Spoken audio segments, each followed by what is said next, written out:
Hello everyone, I am Ashwin, a graduate student at Purdue University in Zubin Jacobs Group. Today I am going to present our recent work on long-range dipole-dipole interactions in the plasmonic lattice. This work is done in collaboration with Argonne National Lab and with Terry Odum's group at Northwestern University.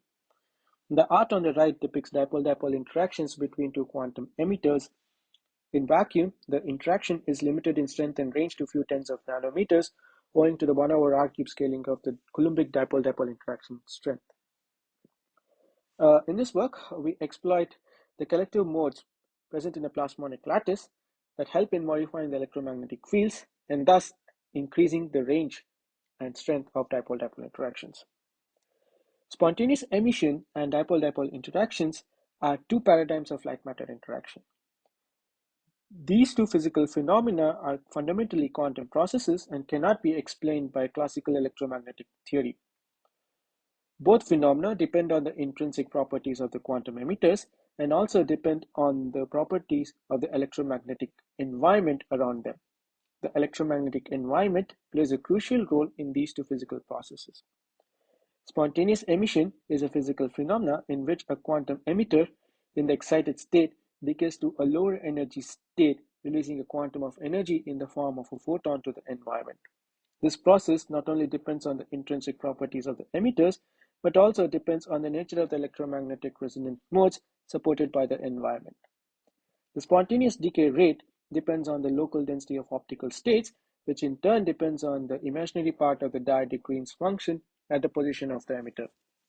The LDOS captures the local variations in the electromagnetic field in the vicinity of the environment, and enhanced spontaneous emission can be realized by increasing the local density of states into a preferred electromagnetic mode.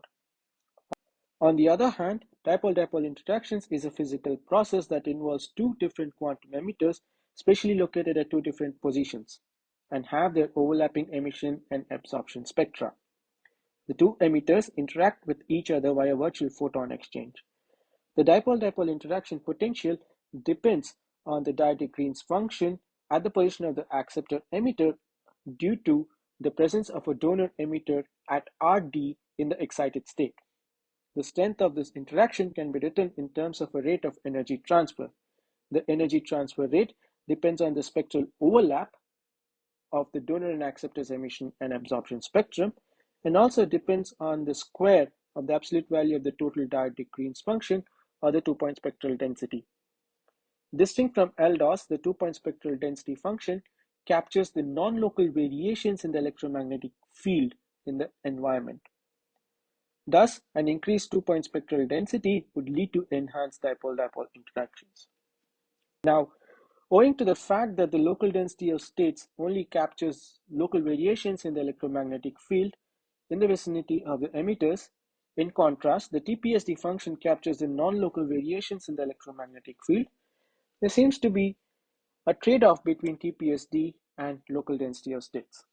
So thus, on the TPSD local density of state landscape, a large local LDOS would lead to strong coupling of light between matter. This results in enhanced spontaneous emission and strong light-matter interactions, and thus hybrid light and matter states. On the other hand, a significant TPSD would lead to enhanced dipole-dipole interactions. Thus, TPSD forms the basis for realizing dispersive dipole-dipole interactions between quantum emitters, while the LDOS leads to dissipation, which is detrimental to dipole-dipole interactions. Long-range dipole-dipole interactions have been demonstrated in atoms coupled to photonic crystal waveguides, between two superconducting qubits in a radio frequency waveguide, in plasmonic thin film cavities, across a metallic thin film using the hybrid surface plasmon polariton modes to mediate interactions, and more recently in hyperbolic metamaterials. These systems either relied on spectrally narrow emission band of the emitters that matches to the zero group velocity guided modes, or have their interaction strengths and range limited due to absorption losses or finite unit cell size effects. In this work, we look at another promising approach, that is to exploit the dispersive electromagnetic modes that a plasmonic lattice supports. Here, we use the plasmonic lattice that supports moderate local density of states and a large 2-point spectral density. A moderate local density of states ensures that we are in the weak coupling regime, and at the same time, a large 2-point spectral density function supports enhanced dipole-dipole interactions. In a plasmonic lattice consists of a periodic arrangement of metal nanoparticles. Each metal nanoparticle supports localized surface plasmon resonances. These metal nanoparticles, when arranged in a periodic order, the localized surface plasmon resonances hybridize with the diffractive orders, leading to dispersive spatially extended plasmonic lattice modes, also called surface lattice resonances. It is these surface lattice resonances that mediate interactions between the donors and acceptors. In our case, the plasmonic lattice we propose consists of silver nanoparticles arranged in a primitive square lattice. We use ALQ3 as our donor dimolecules and rhodamin 6G as our acceptor dimolecules. The molecules are embedded in a PMMA polymer thin film. The donor molecules have a peak emission of 520 nanometers, and this overlaps well with the acceptor molecule's absorption spectrum. The dimensions of the nanopillars and the lattice constant are chosen such that the dispersive plasmonic lattice modes overlap with the emission and absorption spectrum of the donors and acceptor molecules. To this end, we perform angle-resolved extinction measurements that reveal dispersive surface lattice resonances. These modes overlap with our donor and acceptor emission spectrum and help in mediating dipole-dipole interactions between the donors and acceptors.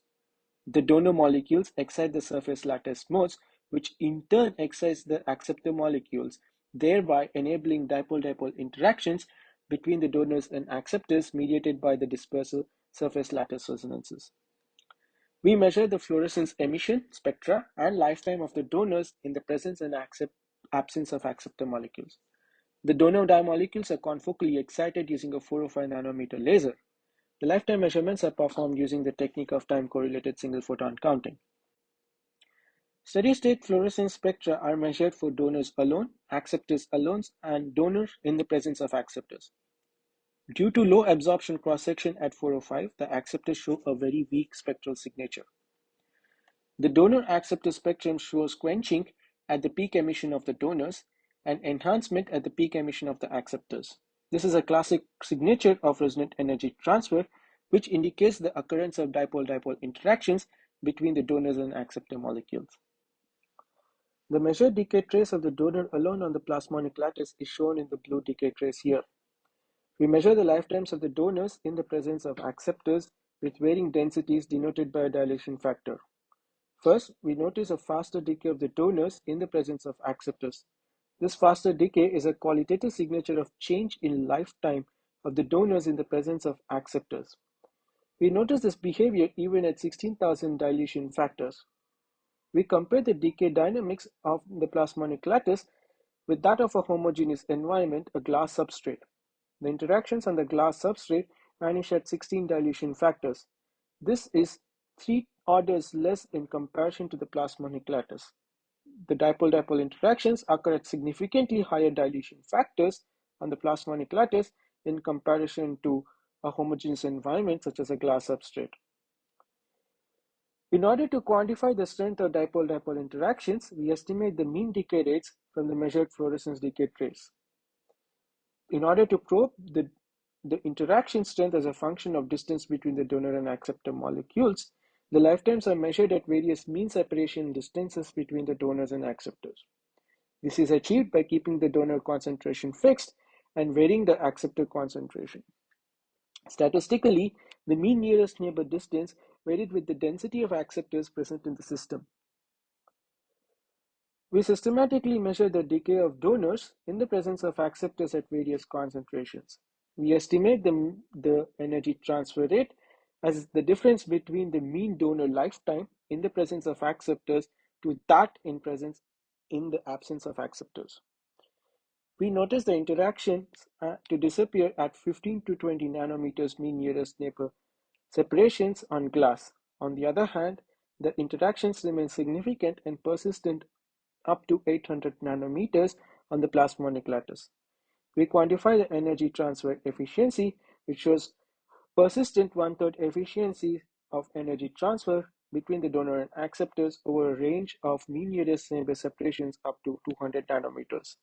Whilst in a homogeneous environment, the energy transfer efficiency decays rapidly and disappears beyond 15 to 20 nanometers. In conclusion, we have shown that the two-point spectral density function is a better figure of merit to enhance dipole-dipole interactions in contrast to conventional wisdom of enhancing local density of optical states. The plasmonic lattice mediates interactions between the donor and acceptor molecules